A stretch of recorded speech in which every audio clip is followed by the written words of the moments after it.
Salam damai dan bahagia. Pernahkah Anda merasa bahwa ketika musim politik datang, itu suasana batin masyarakat berubah drastis? Orang-orang yang biasanya ramah menjadi keras kepala. Teman lama tiba-tiba menjadi lawan. Keluarga terpecah karena pilihan yang berbeda. Media sosial berubah menjadi medan perang. Dan nurani seolah menghilang dari wajah publik.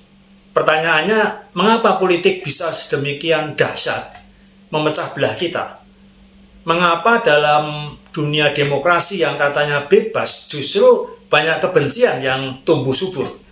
Apakah politik memang alat perebutan kekuasaan semata? Ataukah ada yang lebih dalam tentang bagaimana otak kita bekerja ketika berhadapan dengan ideologi, kelompok, dan rasa takut kehilangan kendali? Saya akan sampaikan bukan hanya dari sudut pandang ilmu politik, tapi dari kedalaman ilmu saraf dan juga dimensi spiritualitas yang lebih hakiki. Karena barangkali dalam keriuhan politik yang sering kita abaikan itu adalah suara batin yang paling jujur, suara nurani. Di dalam otak manusia terdapat sistem yang sangat kuno, disebut sistem limbik. Bagian otak yang mengatur emosi dasar seperti rasa takut, marah, cinta, dan rasa aman. Sistem ini sudah ada sejak manusia purba dan ia membantu kita bertahan hidup. Tapi masalahnya, sistem ini juga yang membuat kita cepat bereaksi, cepat menilai, dan kadang-kadang cepat membenci. Dalam dunia politik, informasi yang kita terima itu tidak lagi sekedar data. Ia berubah menjadi simbol, ini kelompokku, itu kelompok musuh. Inilah yang disebut oleh para ahli sebagai tribalisme politik. Yakni ketika seseorang mengidentifikasi diri dengan kelompok politiknya, seolah-olah itu bagian dari jati dirinya. Ketika itu terjadi, logika seringkali tidak lagi bekerja. Yang dominan adalah emosi. Inilah mengapa orang bisa memaki tanpa pikir panjang, bisa menyebar hoaks tanpa rasa bersalah, bisa mencaci hanya karena berbeda pendapat. Karena di saat itu otak kita sedang tidak rasional ini. Ia sedang terancam dan otak yang merasa terancam akan bertahan dengan satu cara, menyerang atau lari. Kini mari kita lihat dari sisi spiritual. Dalam tradisi banyak agama dan ajaran kebijaksanaan timur, manusia diajak untuk selalu sadar atau eling dalam bahasa Jawanya. Sadar atas pikirannya, ucapannya, dan tindakannya. Sadar bahwa setiap pilihan itu harus berakar dari kasih dan nurani. Tapi dalam realitas politik modern, spiritualitas sering dikesampingkan. Agama menjadi alat mobilisasi, bukan lagi jalan pencarian kebenaran.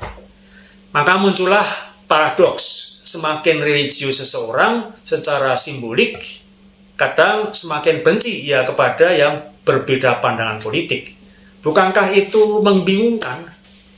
Kita lupa bahwa nurani itu tidak hidup dalam bendera atau slogan.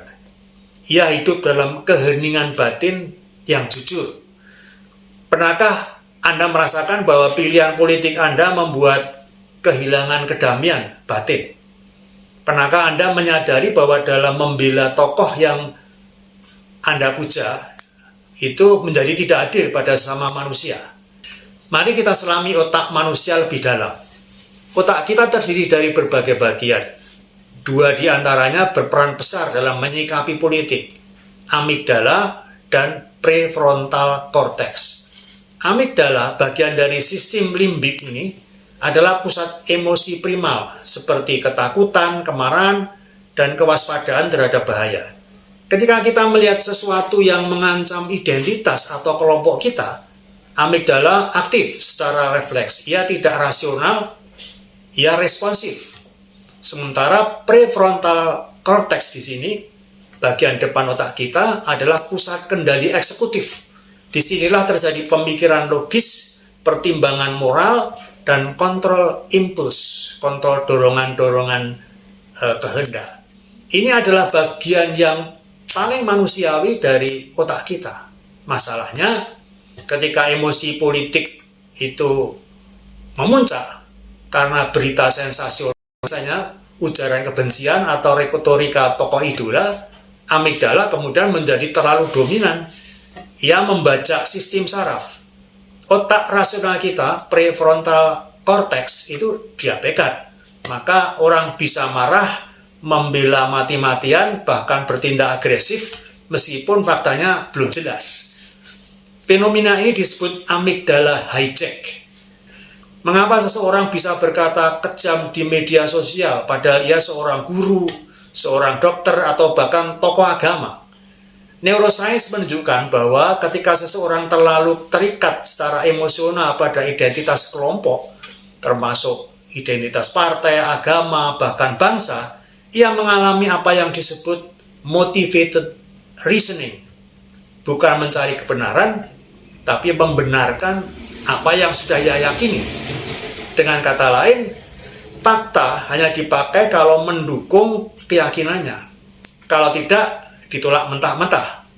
Maka ketika muncul kasus korupsi dari tokoh yang ia dukung, ia akan mencari alasan pembenaran. Tapi jika lawannya yang bersalah, ia akan menjadi hakim yang paling keras. Apakah ini nurani? Ataukah ini bentuk baru dari kebutaan spiritual? Dalam sebuah eksperimen psikologi politik, peneliti menunjukkan bahwa otak pendukung politik fanatik, yang fanatik itu menanggapi kritik terhadap tokoh mereka akan dianggap seperti ancaman fisik.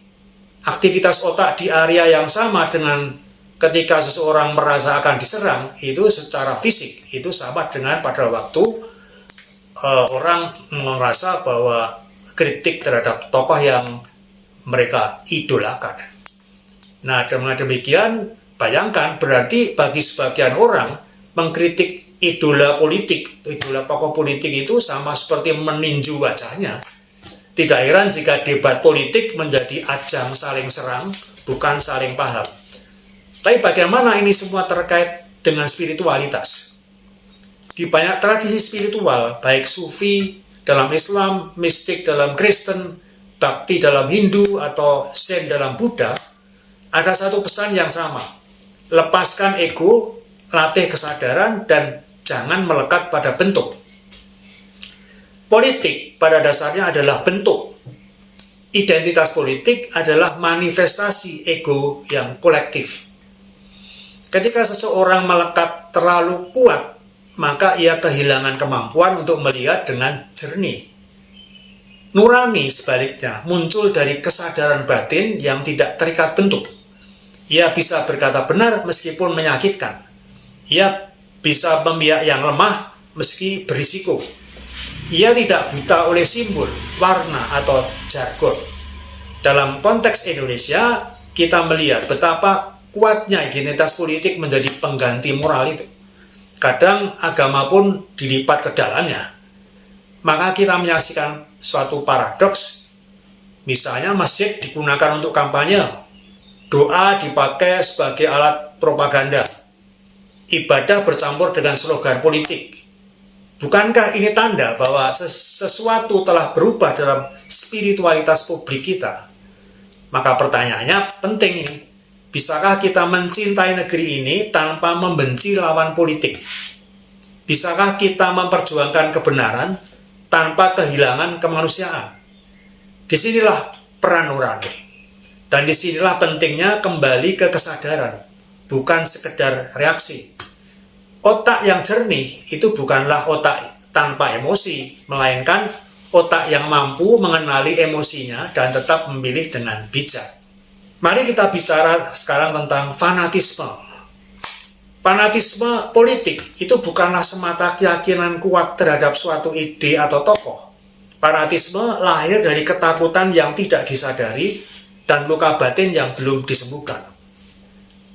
Apa yang kita takuti? Takut kehilangan identitas, takut dikhianati oleh pemimpin, takut bangsa ini dikuasai oleh mereka yang berbeda pandangan, takut masa depan anak cucu tidak aman karena arah negara yang salah. Ketika ketakutan ini tidak diolah, ia menjadi tanah subur bagi propaganda. Para ahli neuroscience politik seperti Drew Westen menyebut bahwa ketakutan adalah alat paling efektif untuk mengendalikan opini publik.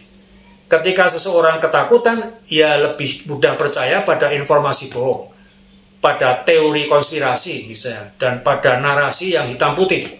Sebuah studi dari MIT tahun 2018 menunjukkan bahwa berita bohong tentang politik itu menyebar 6 kali lebih cepat daripada berita yang benar. Mengapa? Karena berita bohong biasanya lebih emosional, lebih mengejutkan, dan lebih menguntungkan bagi narasi kelompok tertentu. Itulah mengapa narasi kita versus mereka itu sangat populer. Kita adalah pahlawan dan mereka adalah musuh. Padahal politik seharusnya menjadi ruang untuk menyelesaikan masalah bersama, bukan menjadi cermin dari trauma kolektif yang belum selesai.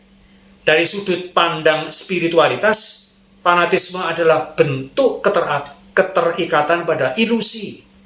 Dalam ajaran Zen, keterikatan pada bentuk, pada identitas, pada nama dan simbol adalah penghalang bagi pencerahan. Dalam Sufi disebut hijab, itu penghalang antara hati manusia dengan cahaya ilahi. Dalam Bhagavad Gita, Sri Krishna mengajarkan Arjuna untuk bertindak tanpa melekat pada hasil, untuk berjuang tanpa kebencian, untuk melihat musuh sebagai bagian dari jiwa yang sama.